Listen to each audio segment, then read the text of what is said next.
नमस्कार दोस्तों, मैं शिवानी आपका हमारे चैनल शिवानी को सुना में हार्दिक अभिनंदन करती हूँ। आज मैं आपके लिए एक और नई प्रस्तुति लेकर आई हूँ। आज की प्रस्तुति के माध्यम से मैं आपको शनि प्रदोष व्रत 2023 में कब पड़ रहा है इसके बारे में जानकारी दूंगी।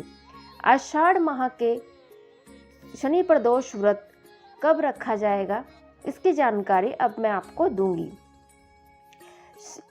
शनि प्रदोष व्रत इस साल 2023 में 1 जुलाई को रखा जाएगा। इसके बाद पूरे साल कोई भी शनि प्रदोष व्रत नहीं रखा जाएगा। शनि प्रदोष व्रत रखकर शिव पूजा करने से संतान की प्राप्ति होती है और सभी मनोकामनाएं पूर्ण होती है। प्रदोष व्रत शिव कृपा प्राप्त करने का एक अच्छा साधन है। आषाढ़ शुक्ल त्रयोदशी तिथि की शुरुआत 1 जुलाई दिन शनिवार को 1:16 सुबह से होगी और इस तिथि का समापन 1 जुलाई को शाम 11:07 पर होगा। शनि प्रदोष व्रत का पूजा का मुहूर्त जो है वो शाम 7:23 से रात 9:24 तक रहेगा। लाभ उन्नति मुहूर्त शाम 4:23 से शुरू होकर 8:39 तक रहेगा। शनि प्रदोष वाले दिन रवि योग, शुभ योग और शुक्ल योग बना रहेगा।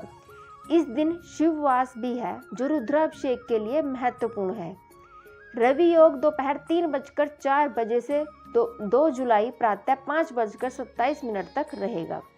तो यह थे शनि त्रयोदशी के दिन पड़ने वाले कुछ शुभ मुहूर्त। अब मैं आपको शनि त्रयोदशी की कथा सुनाती हूँ।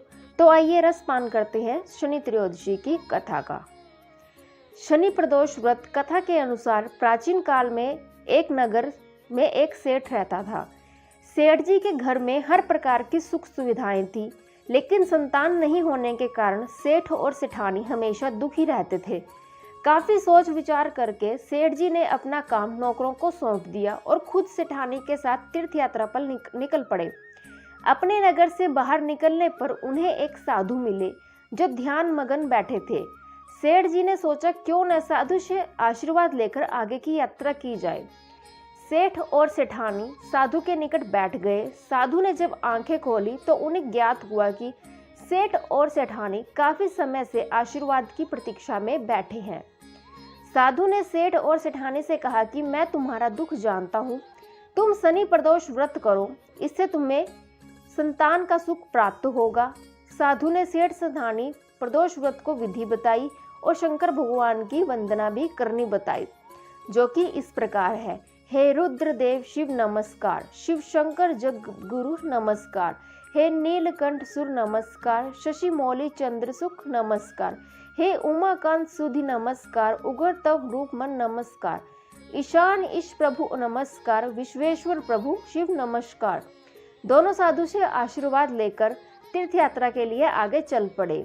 तीर्थ यात्रा से लौटने के बाद सेठ और सेठानी ने मिलकर शनि प्रदोष व्रत किया, जिसके प्रभाव से उनके घर में एक सुंदर से पुत्र का जन्म हुआ और उनका जीवन खुशियों से भर गया।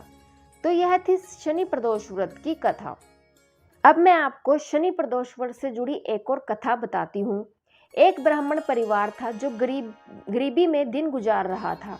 एक दिन ब्राह्मण की पत्नी अपने दोनों पुत्रों को लेकर षाडिश्य मुनि के पास गई। ऋषि से अपना हाल बताते हुए कहा कि हे मुनिवर, मैं और मेरा परिवार बहुत ही गरीबी में दिन गुजार रहे हैं। मेरा बड़ा पुत्र वास्तव में एक राजपुत्र है जो राजपाट छिन जाने के बाद मेरे पास रह रहा है। इसका नाम धर्म है और छोटा पुत्र शुचिव्रत है। हमें कोई उपाय बताएं जिससे हमारी गरीबी दूर हो जाए। मुनि ने जब स्थिति को जानकर शनि प्रदोष व्रत कहने के लिए कहा। इस व्रत का आरंभ करने के कुछ दिनों बाद एक दिन छोटे पुत्र को एक सोने के सिक्कों से भरा कलश मिला, जबकि कुछ दिनों के बाद बड़े पुत्र धर्म की मुलाकात एक गंधर्व कन्या से हुई। दोनों एक दूसरे पर मोहित हो गए। कन्या ने बताया कि वह विद्रविक नाम की गंधर्व की पुत्री है जिसका नाम अंशुमति है। विद्रविक ने भगवान शिव के आदेश से अपनी पुत्री का विवाह राजकुमार धर्म से करवा दिया और राजपाट प्राप्त करने में उनकी सहायता की। इस प्रकार शनि प्रदोष व्रत की पूजा करने से और शिवजी जी की आराधना शनि प्रदोष करने से मनुष्य को धन वैभव और मान सम्मान की प्राप्ति होती है। शनि प्रदोष व्रत में पूरे दिन निराहार रहा जाता है। शाम के समय जब सूर्यास्त होने वाला होता है तो उस समय सफेद वस्त्र धारण करके भगवान शिवजी जी की पूजा करनी चाहिए। विभिन्न फूलों बेलपत्रों से शिव को प्रसन्न करना चाहिए। शिवजी जी की पूजा के बाद आरती और भजन करनी चाहिए। इससे शिवजी भक्त की मनोकामना पूरी करते हैं। शनिवार होने की वजह से इस दिन व्रती को शनि महाराज के निमित्त पीपल में जल देना चाहिए। शनि स्तोत्र और शनि चालीसा का पाठ करना चाहिए।